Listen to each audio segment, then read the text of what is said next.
Okay, so what HBCU did I attend? So I attended Hampton University. It's based in Hampton, Virginia. We're the standard of excellence. That's what we go by.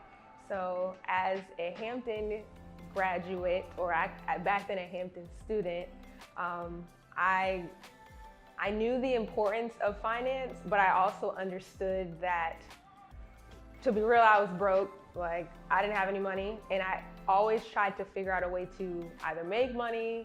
I had my entrepreneurial endeavors, so a lot of side hustles.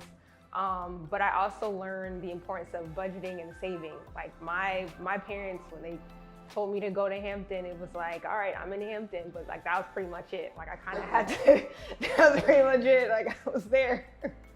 So, got to Hampton, and to be honest, everyone at Hampton, we all love to spend money. Like, everyone used to get their nails done, everyone used to get their hair done, like, all the time. I wasn't that person. I was like, y'all have fun. I'm just gonna be here. But we all tried to figure out a way to just pay our dues, whether we be in certain clubs, in organizations, paying our dues, and then also just trying to have fun the best way we could. So I guess, I'm not sure if that answers the question, but yeah, I went to Hampton University. That's the school. I love my school. I love my HBCU. And I've learned so much while I was there, and it helped me get to where I am now. Where did I get my financial knowledge while at Hampton University? So, of course, YouTube University. That was the main place, to be honest. And then, honestly, HBCU Wall Street. I followed them immediately when I got to Hampton. All the HBCU community organizations I followed. So I learned a lot from them when it comes to investing and saving money, budgeting, and then also trial and error, to be honest, because again, I had a lot of side hustles. So I did a lot of photography, videography, a bunch of different things. And I even worked as a server. So just trying to figure out how to make money while also prioritizing where money should go. So I learned YouTube University, HBCU Wall Street, and then just trial and error, to be honest. When we spend our money, we spend our money. So when we wanted to get food, we got food. When we needed to get our feet done, nails done for women, hair done, all that. For men, barbershop, clothes, shoes, all of that, we spent money. We spent a lot of money. And it was just part of the culture to spend money, enjoy ourselves, have fun, and make memories. So one of the takeaways I learned after graduating college was, to be honest, budgeting. When I graduated college, I was looking for a job. So to be honest with you, investing, that was some kind of a goal I wanted to look more into. So even while I was in school, I was always looking at stocks, like looking at what I would want to invest in when I had the money to invest. Like, that's what I would want to do. So ever since graduating college, I've always looked at stocks. I've always been curious about how the market's going to look, paying attention to all the trends that are going on in the different industries, whether it be in tech, consumer goods.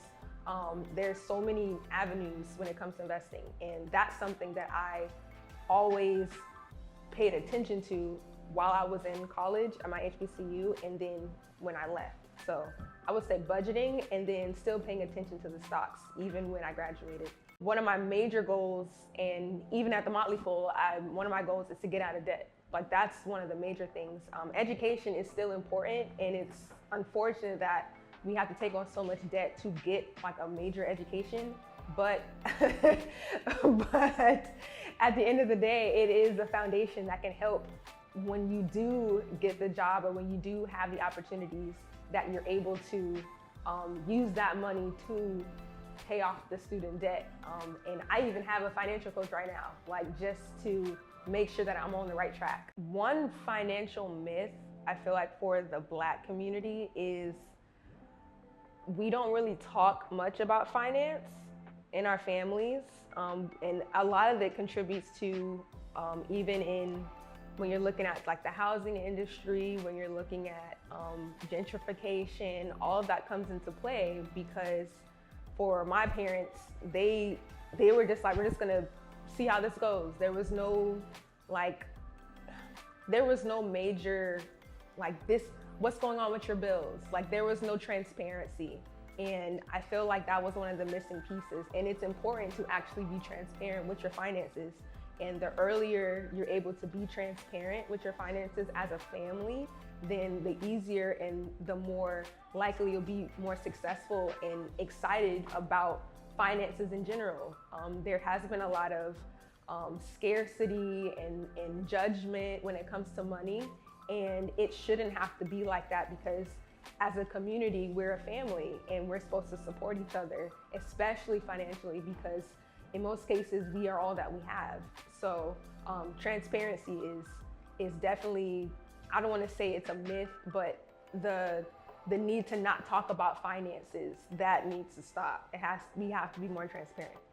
My hunger to learn about stocks, to learn about investing, to learn and to grow in the money finance industry, I feel like that hunger is what sparked Motley Fool to really accept me and help propel me to be, one of the, I guess, financial go-tos when it comes to like the HBCU community. Because unfortunately, with my parents, African American community, no one really knew about stocks. And it's up to me, and me being a first generation college student, like it's up to me to really take it on myself to learn and grow. And I want to make sure that that continues on to all HBCU students, and not just, we'll usually say all HBCU students. That's the main important factor of it all. So Motley Fool definitely is a great way to learn about stocks. It's a great way to learn over time. It's not about short term, it's about long term. And Motley Fool really makes that a priority to make sure that you're not just spending money to spend money, but you're spending money intentionally to make sure that where the money is being invested, it will grow over time and in a healthier way. So that's important.